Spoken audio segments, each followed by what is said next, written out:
নানু, আপনাকে অনেক ভালোবাসতাম, কিন্তু আপনি এই কাজটা কেমন করে করলেন? আমাদের মাকে আমাদের কাছ থেকে দূরে সরায় নিলেন, আমাদেরকে আপনি এতিম করলেন। আপনি এই কাজটা করতে পারলেন? আপনি কি একদিন মরতেন না?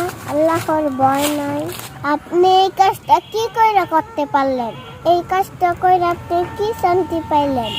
আপনার মেয়ের কামাই খাওয়ার জন্য আপনি এই কাজটা করছেন। এই কাজটা আপনি ঠিক করেন নাই নানু। এর বিচার আল্লাহ একদিন করবে। আপনি তো আরো 3টা মেয়ে আছে, তাদের তো ঘর ভাঙাইলেন না, শুধু আমার মাকে নিয়ে গেলেন। আমাদের এতিম করে আমগো মাকে নিয়ে গেলেন। আপনিও তো কোনো সন্তানের মা, তাই না? আমাদের জন্য আপনাকে একটু মায়া হয় না? এত পাশার আপনাদের মন। আমার মাকে নিয়ে আপনি কি করছেন বলেন তো?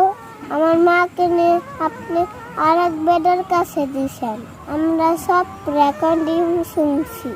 এখন গার্মেন্টসে কাজ করাইতেছেন শুধু আমার মার কামাই খাওয়ার জন্য। নানু, আপনার বিচার আল্লাহর কাছে দিয়ে